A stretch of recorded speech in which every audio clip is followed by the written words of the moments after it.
Możemy się poczuć jak król i królowa. Mylnie uznał, że jest to siedziba władcy. Nawet wywołują sztucznie poronienia, wtedy je zabijają od razu. Z takich makabrycznych historii można przytoczyć. Patrzcie, tu jest kiełbasa polskaja, czyli polska. I musimy poszukać tego Macierewicza na osiołku. Pani stawia twarde warunki tutaj. Jak Beata sobie z tym poradzi. Nie chcę wam pokazywać, co jest w środku.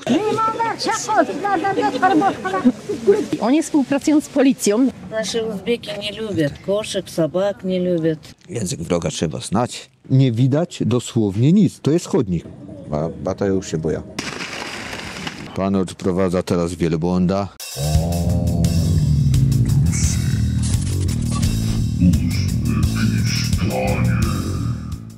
Witamy serdecznie z Buchary, która jest kolejnym naszym przystankiem na jedwabnym szlaku. Jest to miasto, które obok Samarkandy również pełniło bardzo właśnie ważną rolę jako przystanek na tym słynnym jedwabnym szlaku z Chin do Europy. Buchara ma 2000 lat. Była zdobywana kolejno przez Turków, zniszczona oczywiście przez Chingis-Hana. Później Timur wcielił ją do swojego wielkiego imperium. No na koniec była także gnębiona przez rosyjskich najeźdźców. Co ważne, w Bucharze wszystkie zabytki, a jest ich tu praktycznie 140. Na pewno wszystkich nie da się odwiedzić, ale te najważniejsze postaramy się odwiedzić i wam pokazać. Te zabytki są skupione bardziej wokół centrum miasta. Spokojnym krokiem możemy sobie chodzić i zwiedzać tą Bucharę na piechotkę. Dokładnie, a w współczesnych czasach Buchara jest ważnym ośrodkiem przemysłowym. Są tutaj fabryki przetwórstwa oczywiście bawełny, fabryki dywanów oraz wydobywają tutaj gaz ziemny. Ale dla nas turystów najważniejsza jest przecież historia tego miejsca i to, co możemy tutaj zobaczyć, czyli oczywiście zabytki. Między innymi jeden z tych zabytków jest za naszymi plecami. Jest tu zespół architektoniczny zwany Pojkolon. Woli ciekawostki warto jeszcze dodać, że miastem partnerskim miasta Buchary jest nasz polski Słupsk. To tyle tytułem krótkiego wstępu, a więcej ciekawostek związanych z Bucharą opowiemy wam w trakcie trwania tego filmu. Dokładnie.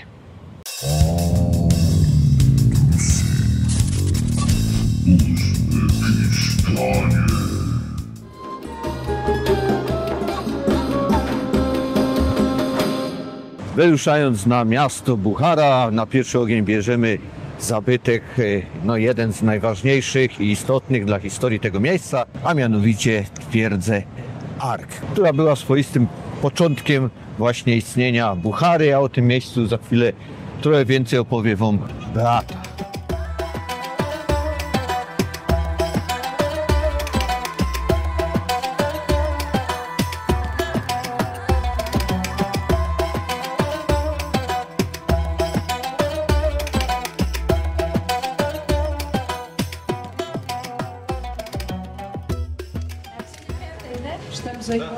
No i tutaj kupujemy bilety, które kosztują 20 000 sum.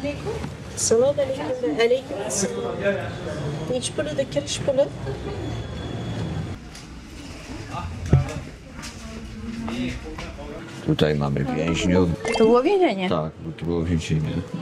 To dziwne, nie wychodzą, otwarte jest, nie? Przyzwyczaili się. Syndrom sztokholmski. Są w swoim po prostu bezpiecznym miejscu. Tak.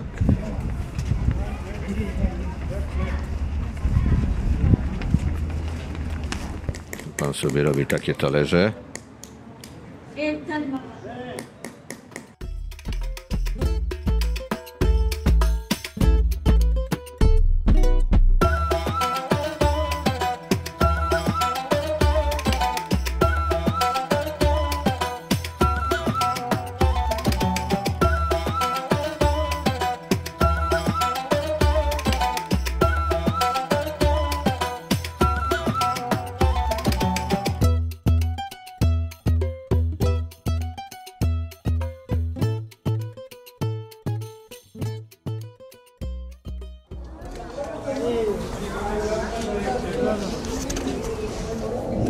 Idziemy teraz do sali tronowej tutaj w tym kompleksie. I jest tron, no to wszystko się zgadza.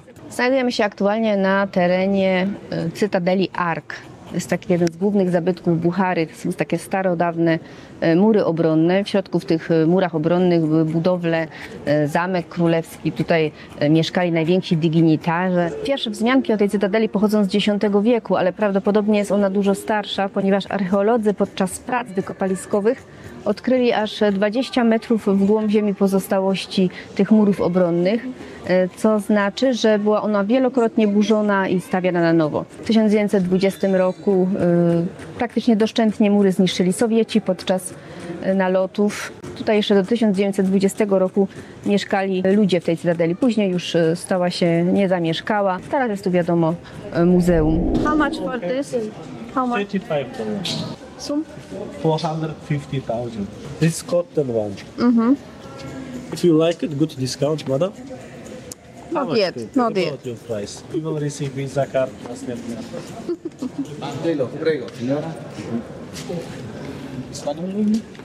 We are from Poland.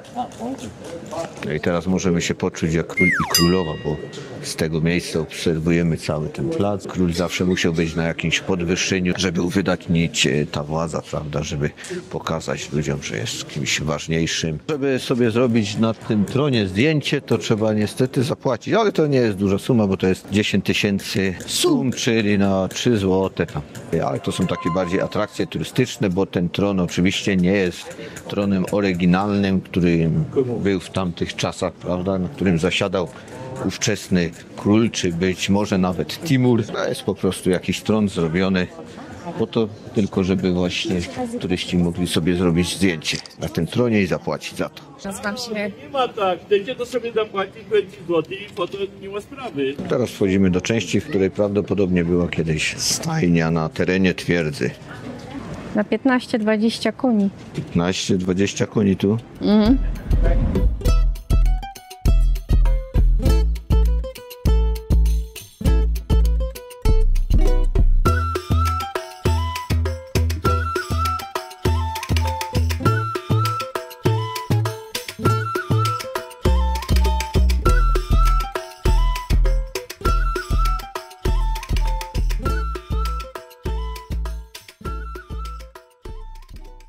Baran. Przymierzce. Nie. Z barana. No, fajne. Czapy z barana.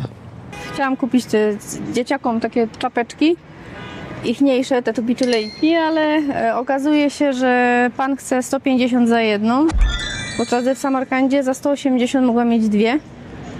Na koniec jeszcze stwierdził, ile dam. No, oni Dam. tu, Czyli tak, na tak. początku cena jest bardzo wygórowana i trzeba się targować. Ale Zdecydowanie. nie szczególnie mi się podobają te wzory, także myślę, że sobie odpuszczę tutaj. Kolejnym pomieszczeniem, do którego wchodzimy, jest takie Muzeum Historii Buchary, takiej oazy Buchary.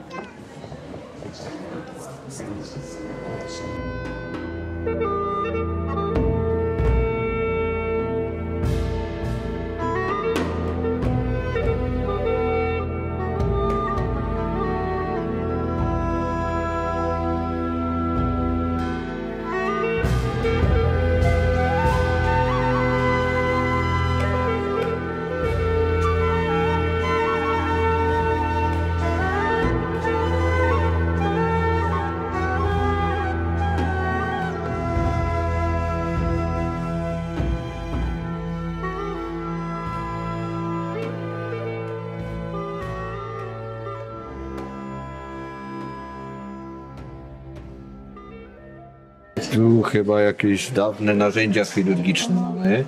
W lokalnym szpitalu to były później Szybce to może do wyrywania zębów były. I lejek do wlewania oleju do głowy. Mamy też tu motyw węgierski, jak widzicie. Jakieś więcej lądowe i tu jest jakiś ważny chyba Węgier. Znaczy istotna persona dla tego miejsca, tak nam się wydaje. No tutaj być może jest ten oryginalny tron, na którym zasiadał władca, prawda, tutaj tych ziem w swoim czasie. No i tu jakieś stroje ichniejsze. Stroje grubasów. Ci emirowie i to oni byli przeważnie potężni tacy. Oni mieli co jeść w przeciwieństwie do tej biedoty, prawda? No tak. Zobaczcie sobie tutaj tego emira. Kruszynka to nie jest. To jest ostatni władca Buchary, Radek. Tak. Według legendy twórcą Arki był tutejszy bohater, nazywał się Sijawasz, który zakochał się w córce tutaj lokalnego władcy. A ten władca postawił mu taki warunek, że odda mu rękę swojej córki, jeżeli zbuduje zamek na skórze byka. No ale chłopak był bystry, pociął skórę byka na takie cienkie paski, no i w środku, w obrębie tej skóry wybudował zamek. I tak się mu udało przechytrzyć króla. A my wchodzimy tutaj do kolejnego pomieszczenia, które jest jakim pomieszczeniem? Muzeum Monet i Muzeum Epigrafii. Monet, tak. Czyli fani numizmatyki powinni koniecznie odwiedzić tutaj ten punkt w twierdzy Ark. Kiedyś te pieniążki to były, wiadomo, z jakichś szlachetnych kruszców, może ze srebra, czasem ze złota i odzwierciedlały faktyczną wartość. Czyli ten pieniążek miał tą wartość, nie to teraz mamy papierowe.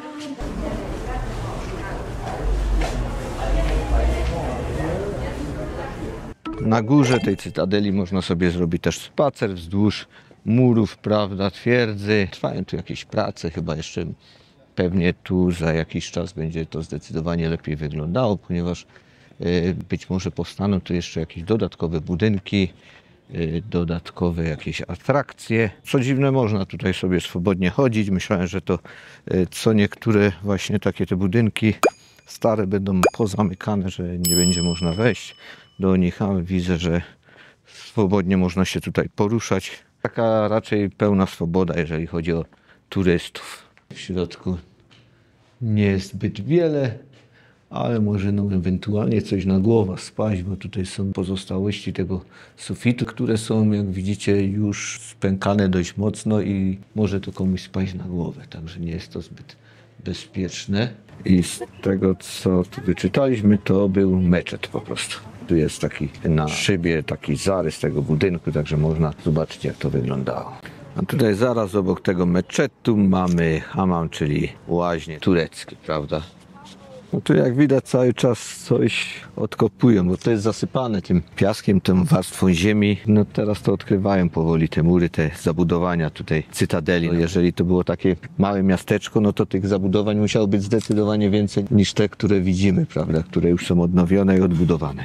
No jeszcze tu jest jakiś jeden budyneczek, który nas zaintrygował. Mauzoleum, czyli nekropolia tu była jakaś. To było właśnie jeszcze zdjęcie przed ruskimi, przed najazdem Sowietów. A w 1920 to Zniszczyli. Sowieci zniszczyli. Właśnie w 1920 roku Armia Czerwona pod dowództwem Michaiła Frunze ruszyła na emirat Buchary z zamiarem włączenia go do radzieckiego imperium. Oficjalnie mówiono o wyzwoleniu ludu spod jarzma emira. W praktyce jednak chodziło o podporządkowanie Azji Centralnej nowej władzy. Te tłumaczenia nie powinny nikogo dziwić, ponieważ władze Rosji po dziś dzień stosują podobne zabiegi. Ale wracając do tematu Buchary, bolszewicy w sposób szczególny skupili się na atakach na twierdzę Ark, uznawaną za symbol siły emirów. Została zbombardowana artylerią i samolotami. Zginęło wielu ludzi, a ogień strawił prawie wszystkie budynki oraz archiwa i bezcenne rękopisy, które przez wieki gromadzili uczeni i teologowie. Po wszystkim na gruzach emiratu powołano Bucharską Ludową Republikę Radziecką, twór całkowicie zależny od Moskwy. I tak kolejny raz rosyjskie władze udowodniły, że wyzwalanie rzekomo ciemiężonych ludzi jest pretekstem do ich podstępnych planów. Ponieważ na ludziach, jak pokazuje historia, niestety najmniej im zależy.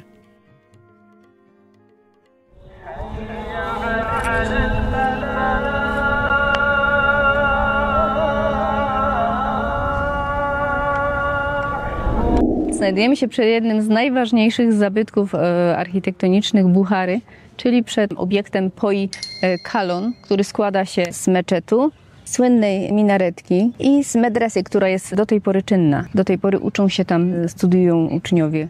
Sam ten meczet jest jednym z największych właśnie w całym islamskim świecie, ponieważ składa się z 288 kopuł, które są podtrzymywane przez 208 kolumn.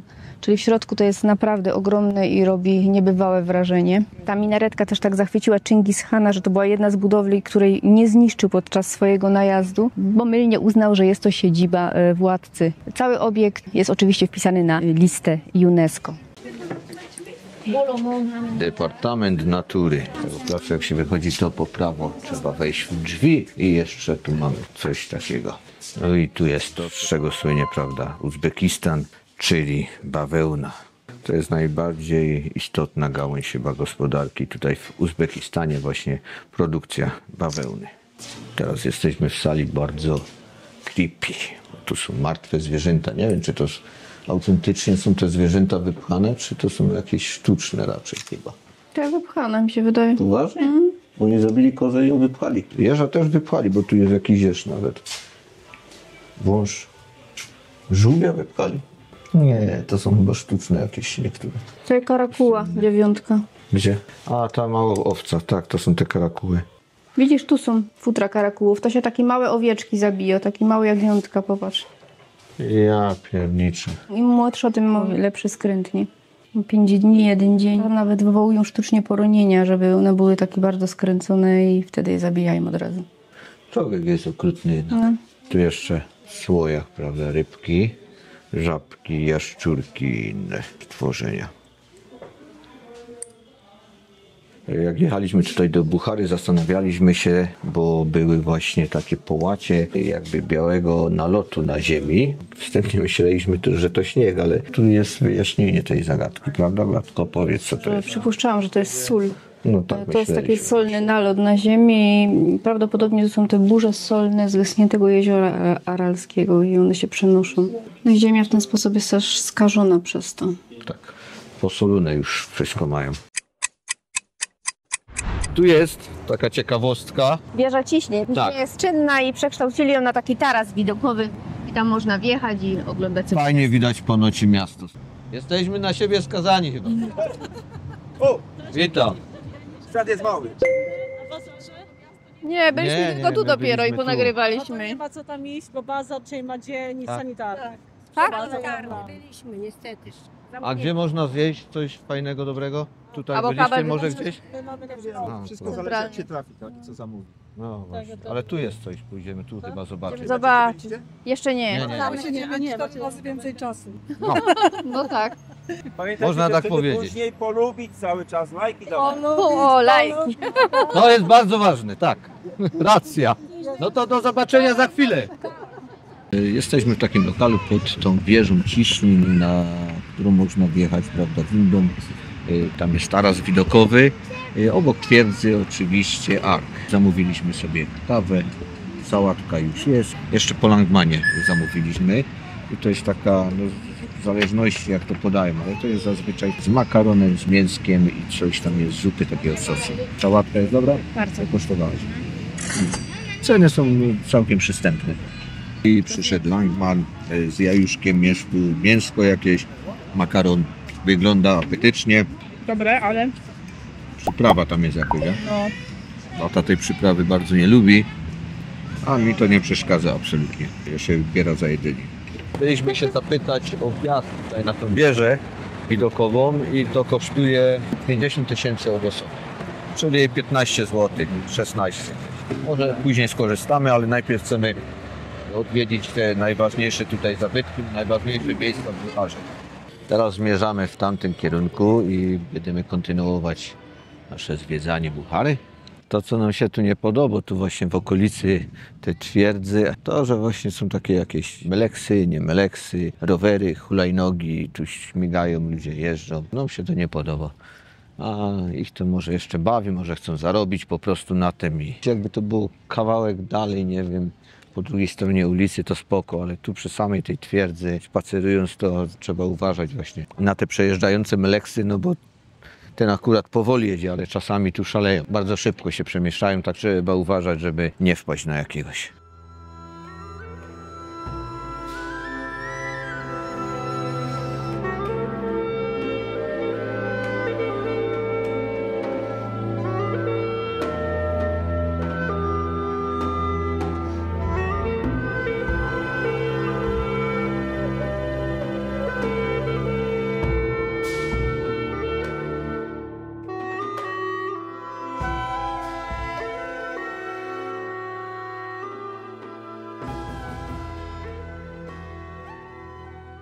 Wchodzimy właśnie na plac Poi Kalon. Po prawej stronie mamy meczet, po lewej stronie medresa, czyli szkoła koraniczna, a tutaj minaret, który bardzo nas interesuje, dlatego podejdziemy nieco bliżej, bo bardzo ma ciekawą historię. A mianowicie został zbudowany w 1127 roku, a ma wysokość 46,5 metra. Co ciekawe, zbudowany jest cały z cegły, która była nowym budulcem w tamtych czasach, ale mimo tego budowniczy, którzy to budowali, misternie układali każdą cegłę w niebywałe wzorki, które właśnie teraz widzimy. To wygląda, jakby było plecione z jakiegoś materiału, a to jest wszystko cegła. Wygląda to naprawdę imponująco, tak bardzo imponująco, że gdy Chingis Khan podbijał te tereny, to oszczędził tę wieżę, ponieważ wraz z medresą i z meczetem uznał to za jakąś siedzibę władcy. Oczywiście mylnie, bo to nie była siedziba władcy. Był zachwycony tą architekturą, prawda? I odpuścił sobie. Jednak już w 1920 roku radzieccy żołnierze nie byli tak bardzo zachwyceni tym miejscem, ponieważ zbombardowali to miejsce i niestety uszkodzili też minaret. Wieża też oprócz funkcji religijnej pełniła funkcję wieży obserwacyjnej, ponieważ ze względu na jej wysokość można było po horyzont zobaczyć, czy czasem z której strony świata nie nadchodzi, prawda, wróg. Zaś z takich makabrycznych historii można przytoczyć jedną, a mianowicie jeszcze w XX wieku z tej wieży zrzucano więźniów skazanych na śmierć. Wywlekano ich na sam szczyt i z samego szczytu zrzucano na dół i kończyli oczywiście śmiercią. Tak więc, jak widzicie, jest bardzo ciekawa historia związana z tym minaretem, który już przetrwał prawie 1000 lat. O wieży Wam już opowiedziałem, a teraz opowiemy trochę więcej o meczecie i o medresie.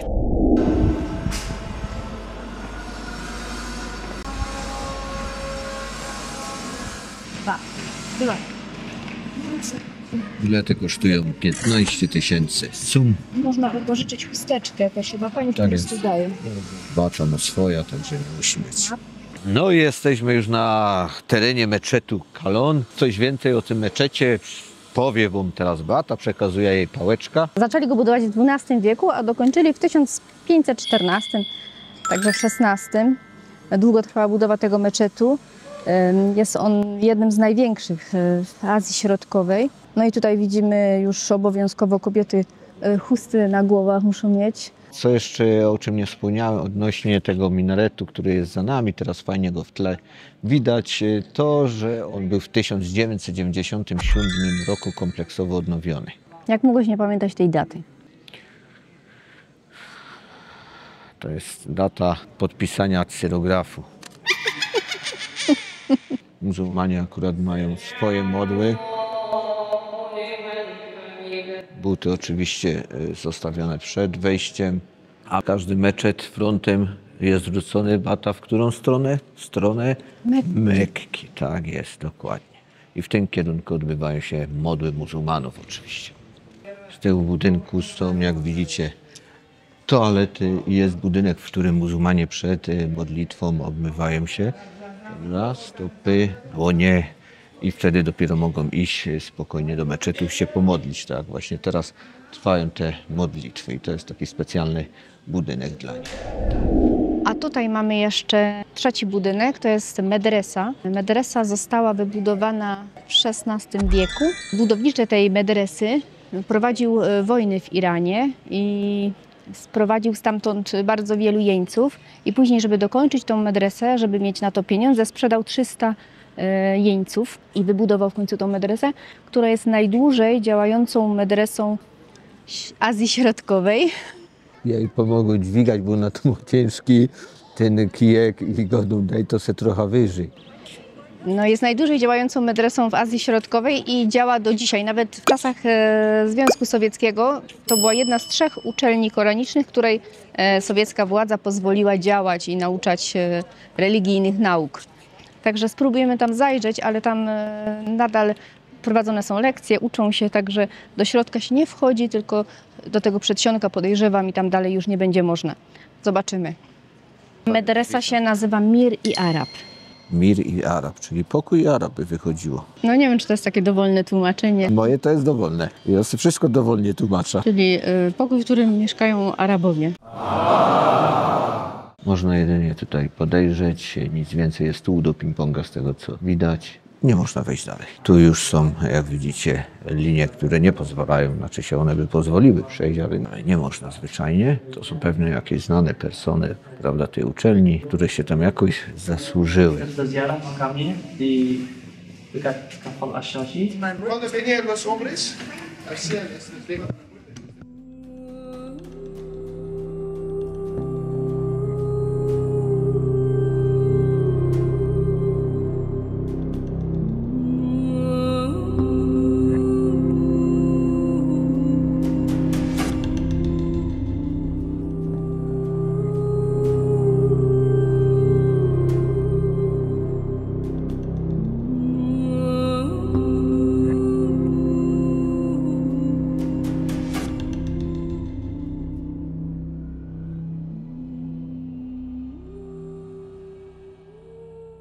Jeżeli ktoś podczas pobytu w Bucharze chce zrobić sobie fajne zakupy w klimatycznym miejscu, to polecamy bazar w Bucharze. Nazywa się Zargara. Wygląda pięknie, a patrząc jeszcze od ulicy z daleka, jeszcze piękniej, bo teraz jesteśmy blisko, nie widać kopuł jakby tak w pełni z góry, a to wygląda bardzo imponująco, jeżeli się kawałek odejdzie od tego bazaru.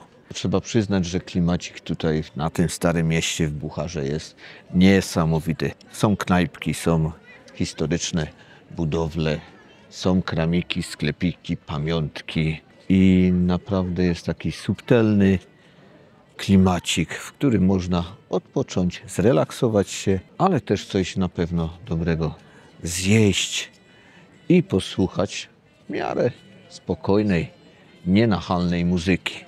No, skusiliśmy się po całym dniu chodzenia po tych zabytkach. Dzisiaj było dość ciepło. Zrelaksujemy się troszeczkę przy piwku i pójdziemy do Kożinki. Do takiej ichniejszej, tu lokalnej sieci sklepów Kożinka właśnie. Także chcemy zajrzeć w końcu po 2 tygodniach, jak to w tej Kożince wygląda z cenami. Ogólnie co to można kupić, no, w jakich pieniądzach. Piwerko przyszło, wygląda bardzo fajne, jest niefiltrowane, smaczne jest. O, Sarbas się nazywa dokładnie to piwo. Jest dość drogie jak na ceny w Uzbekistanie, a mianowicie kosztuje 25 000 sum, czyli wychodzi niespełna 8 zł. Lokal jest naprawdę w takim miejscu i widać, że jest dość taki konkretny, że tak powiem. Akcja pies z kotem. Kot się już pojeżył, a piesek bardzo grzeczny. O. Można tutaj kupić sobie lodziki z maszyny, które kosztują 1000. Jak smakuje? 10 000, przepraszam, czyli 3 zł. Taki lodzik z maszyny i jest dobry. Idziemy jeszcze teraz do Kożinki, bo tu jest jeszcze właśnie zwyczaj, że oni do każdych zakupów nawet kupicie, nie wiem, mineralna woda, jedna to i mało woda i oni już zaraz do reklamówki to ładują, nie? Dla nich to jest w ogóle dziwne też, że na przykład nie chcemy reklamówki, bo wiadomo, że mamy swoja torba, nie? I to takie porządne to są te reklamówki, to nie są takie woreczki jak u nas. To wszędzie cieniutkie. zużywają dużo plastiku, tak, bo ale to są porządne. butelka też nawet zgnieści nie idzie. Tak, grube są te, tak jak kiedyś właśnie u nas były takie grube butelki, teraz są u nas takie cieniutkie, a tu są dalej takie grube. Tu są takie przyciski przed pasami, takie analogowe bardziej. No knefel trzeba wciść, ale bardzo szybko to działo, nie? Dosłownie w kilka sekund już się zmienia światło. A Kożinka jest otwarta, zobaczcie, aż do północy, od 8 rana, także luks.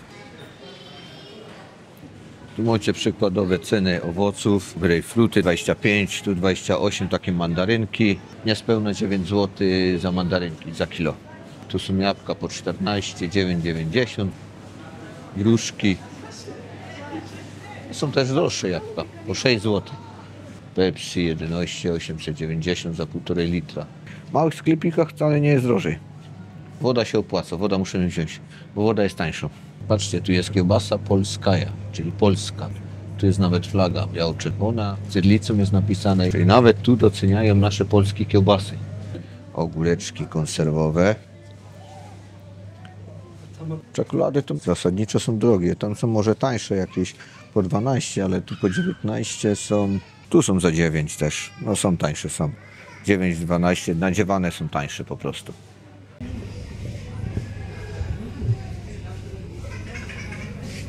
O, są nawet podpaski Bella. Takie Colgate'y, tu są nawet po 25, ale są też po 15 i po 8. Ale przypuśćmy, ta większa paczka 16, czyli to jest 5 zł. Kupiliśmy sobie takie ciasteczka miodowe i taką kulkę. I pani to ładnie pakuje, zobacz. 2 kody kreskowe do skasowania.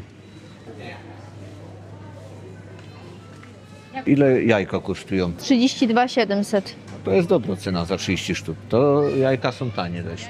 Papier toaletowy 6 sztuk 3000. Za wszystko 3000? No. To jest nic. To złotek. Jeżeli to jest za 6 rolek, bo nie ma tu takiej konkretnej informacji, ale no tu nie widzę rozpakowanych, to chyba za wszystko. Jeżeli tak, to papier akurat jest bardzo tani. 14 zł, taka czekolada, Milka Max. Tu można kupić koninę w puszkach nawet. Tu jest za 35 taka puszka. 11-12 zł taka puszka. 33. No drogie. No te są tanie, to są pasztety pewnie po 6, po 5.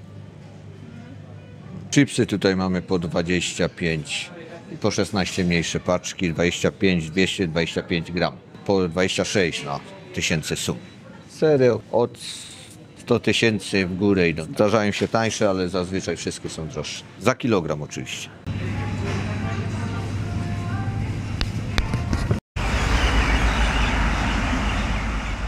No i zrobiliśmy sobie w tej korzince zakupy, za które zapłaciliśmy 72 950, tak?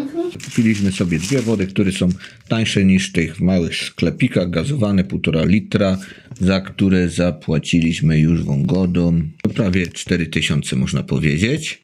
Za jedną taką wodę. Później kupiliśmy sobie ser taki marmurkowy, 200 gram waga. I zapłaciliśmy 26 000 można powiedzieć. W kwestii zamienników można kupić sery żółte, dużo tańsze, kilogram, około 15 zł, prawda? Ale no ich smak pozostawia wiele do życzenia. To są takie rolady, które już też były w naszych filmach, o których mówiliśmy. I niestety ten smak jest taki bardzo sztuczny, że tak powiem. I to raczej sera nie przypomina. Takie wafelki, 10 000 kosztowały te wafle, 160 gram. Takie chlebki smakowe, to jest akurat o smaku kurczaka, tu jest o smaku jagnięciny, są serowe i to gdzieś one kosztowały po 4500. No i takie większe, one kosztowały 6000. Ale to są już szczypce, a to są takie chlebki, prawda, smakowe jakby, coś jak bruszety u nas. No i jeszcze ciastka, które przed chwilą zjedliśmy, były bardzo dobre i teraz wam je właśnie pokażę. Te tutaj po lewej 8 niespełna tysięcy, a to niespełna 5000. Z zewnątrz wygląda nasza miejscówka tak. Tam wchodzimy w te drzwi, które są otwarte. One są ogólnie całą noc są otwarte. Nie? Dzisiaj mamy załamanie pogody w Bucharze. Wczoraj chodziliśmy na krótki rękaw, można tak powiedzieć, a dzisiaj już kurteczki. Plan na dzisiaj? Najpierw kawa, potem idziemy do takiego kompleksu Labi House. Potem jeszcze zwiedzimy sobie ten drewniany meczet i musimy poszukać tego Macierewicza na osiołku. Antoniego będziemy szukać. Najwyższy czas. Nic więcej wam na ten temat nie powiemy.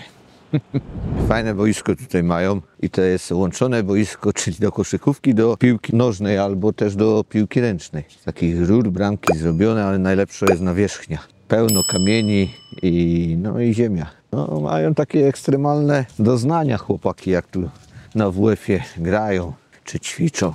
Podczas spaceru po Bucharze ciągle doświadczamy jakichś nowych, starych zabytków. Nowych, dla nas nowych, ale one są stare. Tu jest na przykład minaret taki pokaźny. No i oczywiście obok jakieś medresy, meczety, inne budynki z bardzo, bardzo dawnych lat. Niektóre po prostu pomijamy, o niektórych nawet nie wiemy, co to są za budynki, ponieważ skupiamy się na tych najważniejszych. Ale jak idziecie naokoło, to tylko można zadzierać głowę do góry, na boki się obracać i naprawdę jest tego mnóstwo tutaj. Jest pięknie, proszę Państwa, i jest mnóstwo takich informacji, prawda, także nie zgubimy się. Mi się wydaje, że tutaj jest lepiej niż w Samarkandzie opisane. W którą stronę nie spojrzycie, tam coś jest po prostu. Jest jakiś zabytek, jest coś do zobaczenia i wystarczy według tych wskazań się poruszać i naprawdę znajdziecie wszystko. Tu zauważyliśmy jakieś wykopaliska archeologiczne, Obecnie jak te drzewa są wysoko. bo to była ta ziemia tak wysoko, podejrzewam, tylko że oni Aha, to wykopali odkopali. chyba. Wygląda jak na jakąś medresa mi, bo to mogą być tylko sale do uczniów, takie małe cele. No. Co by to było? W Uzbekistanie znajdziemy oczywiście też fajne ciekawostki motoryzacyjne, takie jak na przykład ta. Lekko skorodowana, ale jeszcze jeździ. Skąd wiesz? No, tablice świeże, rejestracyjne. Jest w takim miejscu zaparkowano, że na pewno jeździ. O, chyba ja. Lokalizowaliśmy kafejkę. Ale jest która jest zamknięta. zamknięta. Wpadliśmy sobie do mojego lokalu tutaj na kawę. Kawiarni nazywa się Cafe Mazza. No i mamy kawę Amerykana, za którą nie wiemy jeszcze ile zapłacimy, ale jak się dowiemy, to wam napiszemy. No i tyle.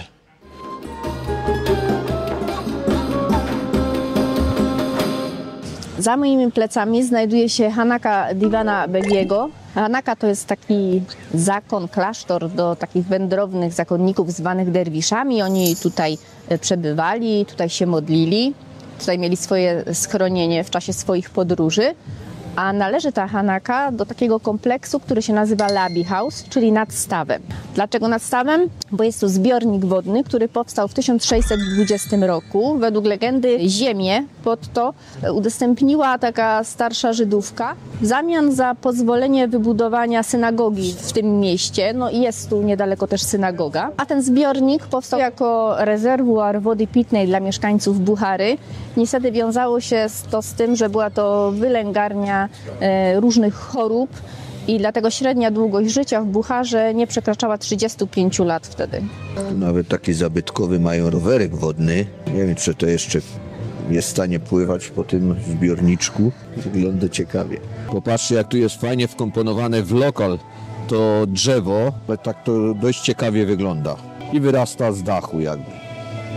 Za nami medresa Nadir Divanbega, powstała w XVII wieku. Nadir Divanbeg to był minister w ówczesnym Hanacie. Wybudował ten budynek jako karawanseraj, ale Han podczas otwarcia tego przybytku pomylił się i pogratulował swojemu ministrowi otwarcia wspaniałej medresy. Wtedy z szacunku do Hana ministrowi nie pozostało nic innego, jak przystosować ten budynek do roli szkoły. A karawanseraj to taki przystanek dla karawan, gdzie mogli się zatrzymać kupcy, mogli napoić swoje zwierzęta, sami się posilić, przespać się, a przede wszystkim bezpiecznie przechować swoje towary. No i weszliśmy do tej medresy, ale co nas zaskoczyło, czy raczej nas może już nie zaskakuje tu w Uzbekistanie, no zobaczcie, wygląda to jak bazar to wszystko. A wstęp tutaj kosztuje 15, z tym, że my nie płaciliśmy, dzisiaj nikt nie pobiera tych opłat, może tylko w sezonie tutaj pobierają, dzisiaj jest pogoda jaka jest, a może jeszcze ten ktoś, kto tu kasuje te bilety, się nie obudził. Oni czasami to o 12 gdzieś koło pierwszej rozstawiają dopiero te straganiki, bo tu chyba żadnych pomieszczeń takich nie ma muzealnych, przynajmniej nie widać, żeby coś tu takiego było. No trochę słabe to jest. No w sensie jest już po sezonie, ale właśnie słyszałam, że tu są jakieś też występy czasem. Tak? A chyba, że w sezonie coś tutaj się dzieje innego, poza tym, że tutaj się sprzedaje wszystko. Hasi szkło i byle co. Ale fajne bombki. No fajne rzeczy, tylko zazwyczaj w tych miejscach to jest drożej niż w innych Na miejscach. bazarku, no. Na bazarku na przykład. Znajdujemy się w medresie Kukeltasz, która jest najstarszą budowlą w kompleksie Labi House. Tutaj mieściło się 160 pomieszczeń dla studentów, dla uczniów w tej szkole.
ta ceramika, te talerzyki, to wszystkie te zdobienia, prawda, te kuleczki, nie kuleczki, to jest wszystko ręczna robota. Właśnie pan tutaj też zdobi takie noże i też to jest wszystko zdobione misternie, precyzyjnie, prawda. I też cena jest adekwatna do wykonywanej pracy, prawda. To nie jest przemysłówka i dlatego to kosztuje też. Ale myślę, że warto przywieźć z takiego wypadu jedną taką pamiątkę, niż 10 chińskich pamiątek, które nam się rozpadną po tam 2, 3, 4 latach, prawda. Piękne noże, pięknie zdobione, tak jak pan właśnie tam robił przed chwilą. Tu jest nawet maszyna, to panie tutaj na bieżąco sobie robią. Hello. How are you? Yes. Fine silk. Silk? Yes. How much? In sum in dollars and Sum, euros. sum. In sum 160,000 sum. It's 100% silk. This is by handmade silk. You take a price discount. Cold today. It's no good business my working. Yeah, probably not. For you? I need more. Możesz do lustra tu przejść, Beato. No, bardzo ładna. It's very soft silk. For winter time, it's natural silk. It's hot. For summer time, it's natural silk. It's cold. A to jest tak delikatno, czujesz to? No to jest jedwab.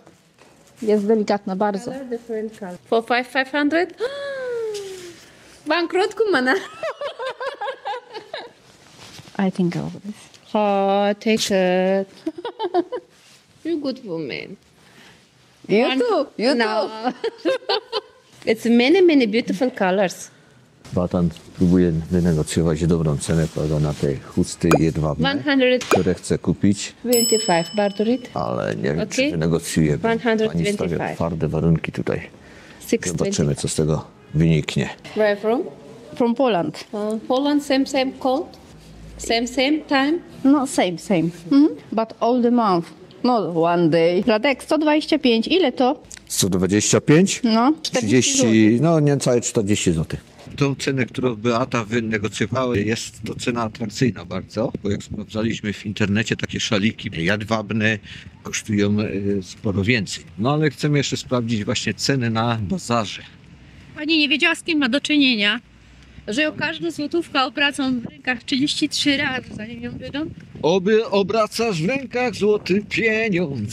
To nie o to chodzi, że żałujemy tych pieniędzy, nie bo to... chodzi o to, ja muszę kupić więcej tego, ja muszę kupić Bo my 6 chcemy takich, 6 chcemy jedwabnych takich kupić, szalików. a to już robi różnicę. A czasem jest tak, już sami łapaliśmy się na tym, że kupiliśmy coś, bo skusiliśmy się na fajne słówka, prawda, sprzedających te rzeczy, a okazało się później, że nie wiem, 100-200 metrów dalej to samo było dużo taniej. Przyszliśmy sobie do takiego lokaliku, zjeść sobie jakieś jedzenie. Widzieliśmy, że tu raczej chyba miejscowi, tak, miejscowi tutaj chodzą, a przyszła zupka bardzo pikantna. Mi smakuje, nie wiem jak Beata sobie z tym poradzi. Ale jest super, jest jajuszko, jest dużo mięsa w tej zupie, także spoko. Ładny kurczaczek przyszedł, sporo tego jest, także mamy problem teraz, czy to zjemy wszystko, ale postaramy się zjeść, nie? Sitora Cafe, tak nazywa się ten lokal, w którym byliśmy przed chwilą i tak wygląda z zewnątrz. Szliśmy po prostu do innego lokalu, a tego lokalu nie było i natknęliśmy się na ten lokal, także no nie żałujemy, bo jedzenie było nawet spoko, bardzo spoko. Choć restauracje i jedzenie w tych restauracjach może być całkiem spoko, to jak wejdziecie do toalety, to często zdarza się właśnie taki obrazek. Nie chcę wam pokazywać, co jest w środku, chcę wam tego oszczędzić, bo to nie jest przyjemny widok. Papier, powiem tak, no troszkę jakby taki papier ścierny 200, no jest strasznie twardy i taki szorstki. I tu jest umywaleczka, no z takim kranem. Nie ma ręczników jednorazowych, jest jakiś ręcznik powieszony, do którego się wszyscy wycierają. No ale musicie do tego w Uzbekistanie w niektórych miejscach przywyknąć, bo nie mówię, że tak jest wszędzie, bo czasami jest bardzo, bardzo fajnie i bardzo czysto. Było bardzo pysznie. Było dobrze, było ostro, to co lubię, bo było bardzo pikantna, była zupa strasznie. To drugie danie, czyli mięsko z kurczaka w takim mega tłustym sosie. Tego sosu było od groma i tam były warzywka jeszcze jakieś, w tym papryczki, pomidorki, bardzo spoko, tak już mniej ostro. Sałatka też była ok. No i czerwononosze wandrusy dotarły w końcu w miejsce, w którym Antoni Macierewicz dosiadł osła. A to miejsce wygląda i Antoni Macierewicz na ośle wygląda tak. Nie wiemy czemu, ale bardzo ten gościu nam przypominał naszego szanownego pana Antoniego. No chyba jest ciut podobny. A jaka jest prawdziwa historia tego pana, który właśnie dosiada tego osła, to już wam opowie właśnie Beata. Dawno, dawno temu. To jest tak naprawdę pomnik Nasreddina Hodży, czyli takiego mądrego głupca albo głupiego mędrca. Krąży na jego temat wiele legend. Jedna między innymi mówi o tym, że codziennie przejeżdżał przez granicę z sianem na tym ośle. No i celnik codziennie mu to siano rozgrzebywał, codziennie szukał jakiejś kontrabandy. No i po wielu, wielu latach, jak celnik przeszedł na emeryturę, pyta tego Nasreddina: co ty przemycałeś? Teraz już mi możesz powiedzieć, bo jestem na emeryturze, już ci nic nie zrobię, bo codziennie grzebałem w tym sianie, niczego nie znalazłem. Na co Nasreddin Hodża odpowiedział: osły. Przemycał osły. Taka ciekawa opowiastka, których krąży tu bardzo wiele na jego temat. Widzicie, jak wyświechtany jest osioł i kolano Nasreddina. Ludzie tu tłumnie przychodzą i robią sobie zdjęcia. Moment. No i właśnie tu macie dowód na to, czemu to jest wyświechtane, bo pani to opisała. Pani zrobiła tu porządek.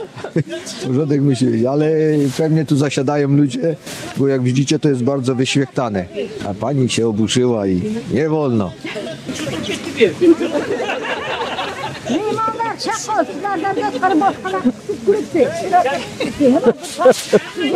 To pani to jest bodyguard. Ona tu robi porządek. Ona tu trzymie wszystkich w ryzach i ona tu ma chyba parasolka, czy co to ma, flaszka pod pachuzuchą i ona pierze tych ludzi. Ale Ona obawiam się, że pierze, jak to tu się są może rzeczy. okazać Już tam fajną idzie, bronią. już tam idzie za rojek. Ale ona jest takiej słusznej postury i słusznego wzrostu. Bardzo rezolutna pani. Wszystkich po ustawie raz, dwa. No już tam robi porządek. No już temu też pada, trzymaj się hopie ramy. No chodź, Radziu, chodź zrobić sobie zdjęcia. Pani nas teraz puszczą. W naszych podrógach nikt to nie był w Uzbekistanie. Nikt to nie był. Летом вот так сколько приедет. Да, что вы? Вот так. Женщины, мужчины, молодежь, вот так идет. В этом месяце Польши не было. Вот так Польша приедет. Группы. А my dwaj. Там группа 4 человек, 5 человек приезжают. Ale letom. Ta pani powiedziała, że ona to jest tak zamiast policji. Oni współpracują z policją i jak policji nie ma, to oni tu patrzą. Aha. I takie małe dzieci to mogą wsiadać na tego osiołka, ale tacy duzi to nie. I ta banda, co tu była, to są Schiwy. Oni są na pewno Schiwy, bo to się tak zachowują, że oni są na pewno Schiwy. A Polaków tu bardzo dużo. Powiedziała, że latem też tu bardzo dużo było Polaków, takie grupy Polaków. Noga zdrowia dla was. Do swidania. Sympatyczna pani bodyguard z policji tutejszej, bucharskiej. Zadbała o nasze bezpieczeństwo. Priorytetowo nas potraktowała. Tak, widzi pani, tam jest policja. A ja współpracuję z tą policją. No, mamy już tu chody w policji. No, jak już mamy chody w policji, no to już możemy się czuć bezpieczniej, możemy się czuć bezkarnie tutaj w Bucharze. I kto jest za wejścia? Przechodzimy teraz obok meczetu, który był budowany od XII do XVI wieku, czyli prawdopodobnie był przebudowywany, rozbudowywany, a teraz aktualnie znajduje się tam Muzeum Dywanów. Są tutaj, prawda, kanały, w których są jakieś glony, rośliny, ale też jest sporo śmieci, jak widzicie. A tu jest ichniejsza siłownia, czyli uzbecka siłownia pod chmurką. Beata, może zademonstrujesz, jak to działo? Tu tak.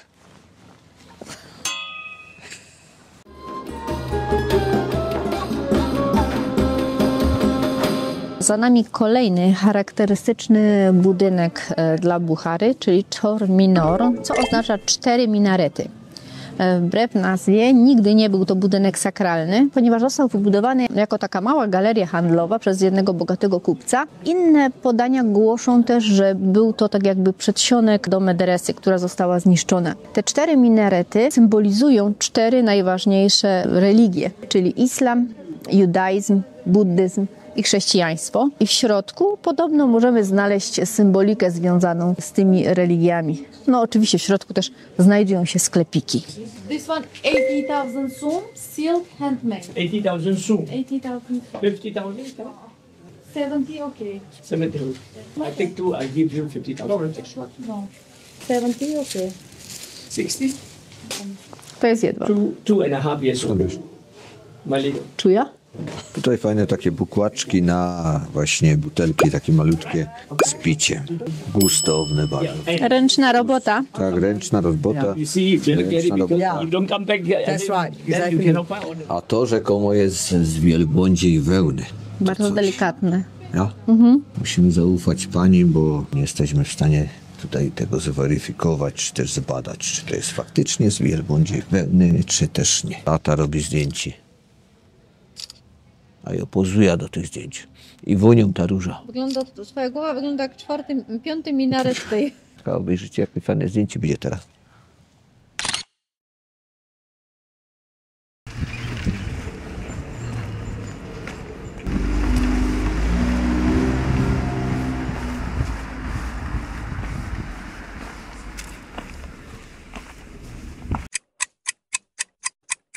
Teraz Beata świeci telefony i patrzcie, idziecie sobie chodnikiem sobie idziecie i akurat idę w bezpiecznej odległości, ale patrzcie, koniec i jest dziura, zejście do piwnicy, tu nie ma żadnej kurde barierki i zgłoś teraz światło.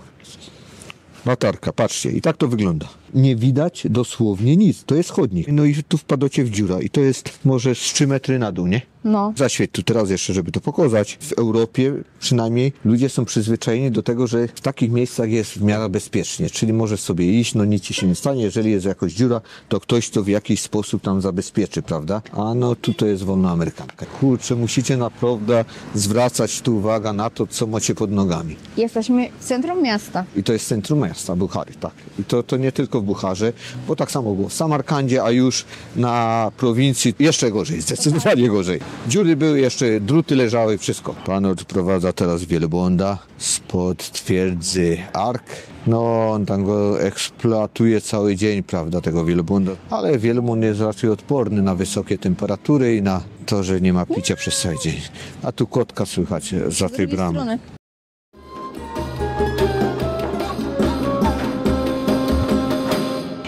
Za mną meczet Bolo House. To jest meczet wybudowany w 1712 roku. Był meczetem piątkowym, czyli takim najważniejszym, w którym co piątek gromadzili się muzułmanie na modlitwie. Piątek to jest dla nich dzień święty. Co jest niezwykłego w tym meczecie? Cały ten portyk, to poddasze tutaj jest z drewna. A to nie jest specyficzny budulec dla świata muzułmańskiego, ponieważ budowali głównie z gliny, z cegły, z kamienia. Jest wsparty na 12-metrowych kolumnach, a tych kolumn jest aż 20. Bardzo pięknie wygląda wieczorem. A zwróćcie uwagę, jak te kolumny są krzywe. Nawet widać na przykładzie, że tu ten filar jest jakby złamany lekko. Tak. Pewnie to jest jakoś pod nadzorem uzbeckich budowlańców. Czyli drżyjmy. I wszystko jest w porządku. Co mogę jeszcze powiedzieć? Kapuściński się nim nawet zachwycał w swojej książce Imperium. Właśnie pisał o tym niezwykłym budulcu, o tym drewnie.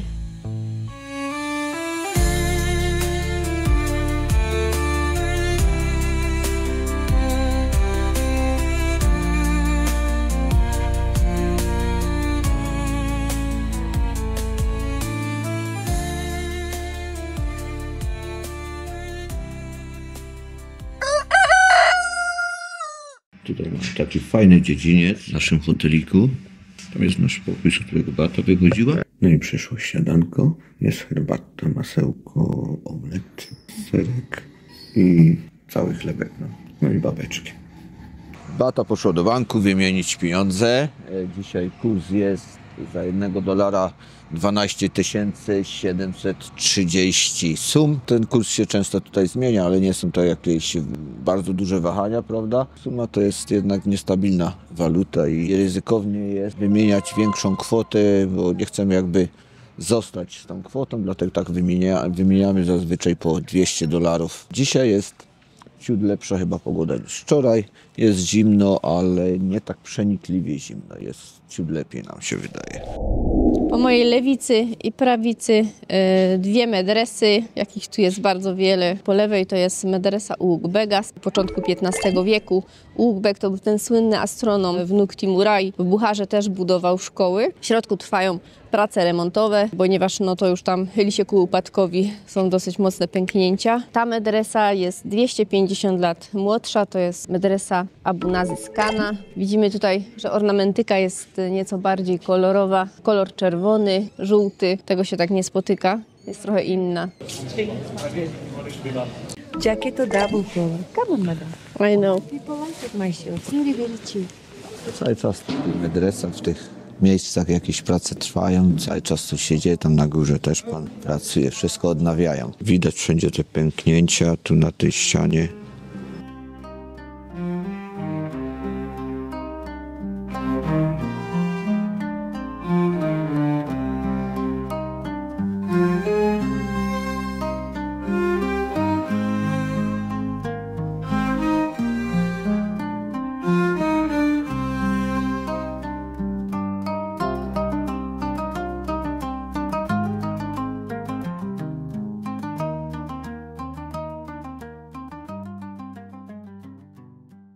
И вот я смотрю, что-то их не видно. Это большие собаки, они маленькие. A tam jest jeszcze jeden, no. No tam jest. Наши узбеки не любят кошек, собак не любят. No chyba nie. Вот такие No, вот. Вы откуда? z Polski. Polszy, С Польши. О, по-русски говорите хорошо. Всего доброго. Pan też. No a tu kolejne jakieś wykopaliska, prawda? Prace archeologiczne trwają. A w tych dziurach mieszkają pieski. Ja tam takie małe pieski. W szkole uczyli po-ruski говорить. Język wroga trzeba znać w małym stopniu, ale jednak znamy. Nie operujemy tym językiem perfekcyjnie. Kurczę, przechadzają się właśnie w taką pogodę, jak już jest chłodno, to czuć zapach spalenizny. Nie wiem, czym tu palą albo co palą, ale czasami jakąś gumą czuć, jakimiś śmieciami niespalanymi. To jest częsty tutaj zapach. Wszystko palą w tych piecach. A teraz idziemy w jakie miejsce, Batko? Do mauzoleum Samanidów. Do mauzoleum Samanidów. To był taki lud, który dawno, dawno temu zamieszkiwał właśnie tę ziemię. Na pewno? Samanidów nie znam.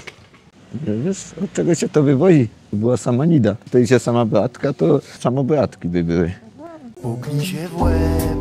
W drodze do mauzoleum przechodzimy przez taki fajny park. A tutaj jest jedna z największych atrakcji Buchary, a mianowicie Diabelski Młyn. Ale dzisiaj chyba jeszcze zamknięte jest. Tam się wchodzi do tych misek i to się kręci. Fajna atrakcja, szkoda, że zamknięto. Niby, a to żałujesz. A co zrobimy? No, nic nie zrobimy. A tam jest autentycznie Diabelski Młyn. Taki już bardzo duży i czynny z tego, co widzę. Może byśmy się przejechali. Za nami budynek z IX-X wieku, to jest właśnie to mauzoleum Samanidów. Pozostałość po tej ogromnej nekropolii, która tutaj była, a teraz tu jest park. No i budynek wybudowany jest z cegły. Wygląda jakby udziergany z jakiejś włóczki albo duże ciasteczko. Bardzo piękny. Przed mauzoleum se leżą piesy. Jeden duży, drugi mały. Grzewają się na słońcu. Ty duży jesteś. Nic nie mamy do jedzenia, wiesz? No. Chcielibyśmy ci co dać, ale nie mamy. Przyszliśmy do ichniejszego takiego mini parku rozrywki. Tu jest taki diabelski młyn. Dość duży ten diabelski młyn i ja by się nim przejechał, w nim przejechał. Fajny by był widok na miasto, co myślicie? Bilety kosztują 15 000 sum.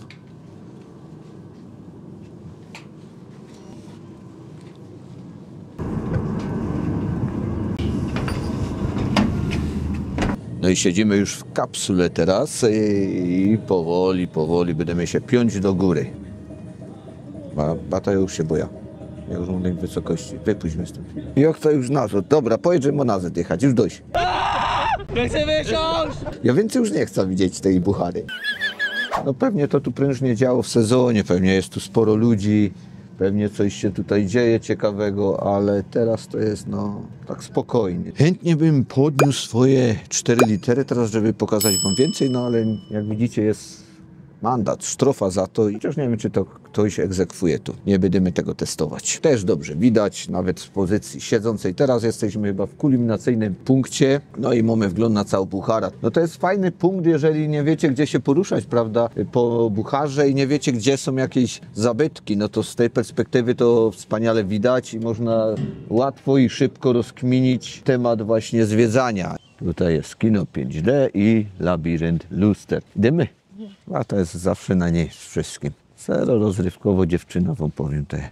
Bo nie wypiła kawy jeszcze dzisiaj. A tam byś musiała chyba 10 kaw wypić.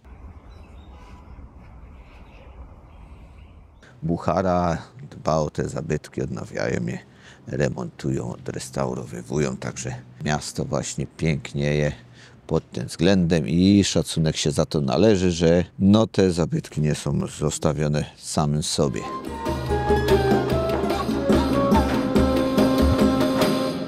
Medresy Kosz może nie są tak znane jak te, które zwiedziliśmy, prawda, wcześniej, ale mimo tego są bardzo piękne, zwłaszcza ta, która jest za mną w tej chwili i bardzo duża, bo jak tak szliśmy właśnie wzdłuż tej medresy, to ciągnęła się przez długi czas. Druga, która wydaje się nieco mniejsza, przynajmniej krótsza, która jest otwarta. Tamta jest zamknięta, ale tak jak widzieliście, tam prace remontowe trwają, może z tego powodu właśnie jest zamknięta. Medresa Lokson, do której wejść już niestety nie można. Te Iwany pięknie przyozdobione. Nie ma co ukrywać, że to jest motyw powtarzalny w tych medresach. Każde tam inne wzory mają, nie powiem, ale kolorystyka jest wszędzie podobna i można odnieść wrażenie, że one są po prostu do siebie podobne.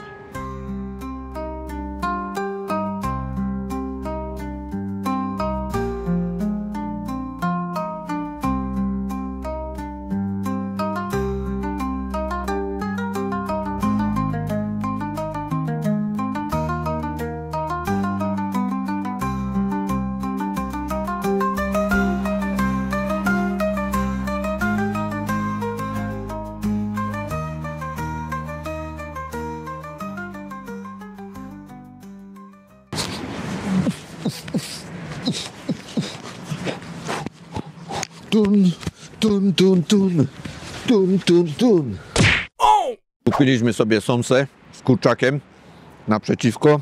Dość drogie jak na somsy, bo płaciliśmy 7, nie? A tam jedliśmy po ile? 4-5 były, nie?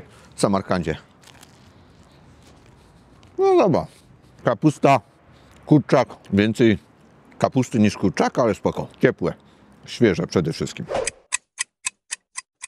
Jeszcze nic nie dostaliśmy, ale już jest rachunek. Opłata serwisowa jest tylko 5%. Tu w takim fast foodziku widać, że to jest miejsce dość popularne, bo jest dużo ludzi, bo jest naprzeciw bazaru, to może też. Mięsko jest fajne, to jest prawdziwe mięso, to nie jest kula mięsa, ten kebab, tylko to jest mięso. To fajne mięso, zobaczcie. I pyszne jest. I sosiki jeszcze dostaliśmy i kebab. Ja jest zadowolony jak na razie. W lasce, tradycyjnie. No i bracie też przyszło jedzenie i sporo tego mamy. Za ile? 27? Czyli za jakieś 8 zł. No i przyszliśmy na bazar, bo Beata chce sobie kupić jakieś tam pamiątki, chustki czy coś dla siebie i na prezenty po prostu dla rodziny i znajomych.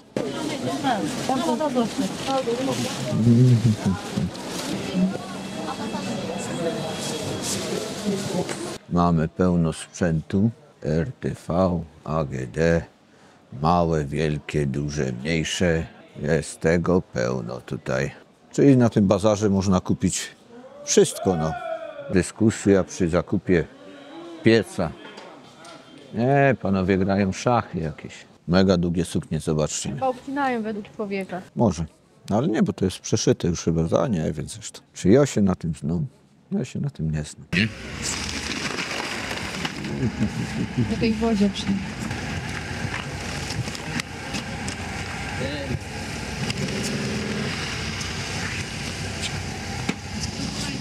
No, chyba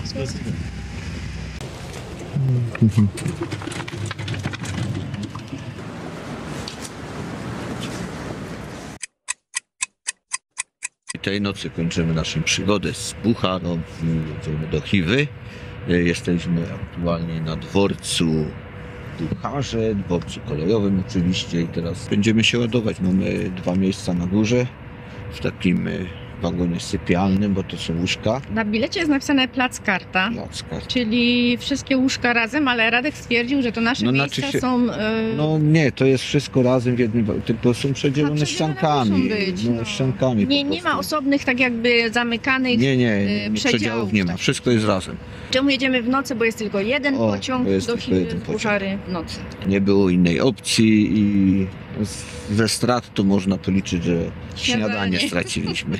No, bo nie zjemy śniadania tam u nas w miejscówce. Ja się To tyle. tylko boję jednego, jak ja tam wlezę na to łóżko. No bo to do góry trzeba się spinać, ale nie wiem, tam nie ma żadnych drabinek chyba. Żebyśmy tylko dojechali do sali i wyspanie, by się nam udało wyspać, żeby tam nie było właśnie jakichś biegających dzieci. Jeszcze coś tam włączymy w tym pociągu, pokażemy wam, jak wygląda ten przedział nasz i te łóżka nasze.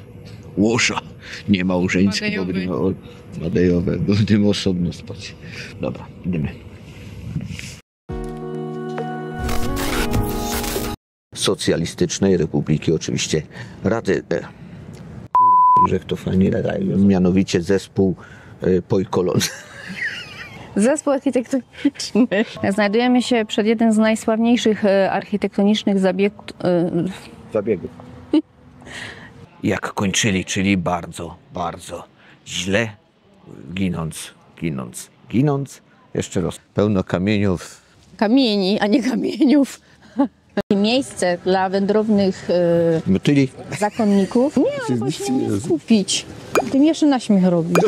Idź się przeleć naokoło ze 3 razy koło tego stawu i się uspokoisz. Dobra, nagrywam cięcie. Klaps. Za mną ten budynek to jest Hanaka Divana Bagiego. Kurwa, nie wiem. A raczej Sarawan Karaj. Karawanseraj. Kontrabandę robimy. Dzisiaj jest bardzo zimno. Kroplówka zbliża się ku końcowi. I co? Bardzo fajnie też wygląda otoczenie właśnie tego meczu to jest.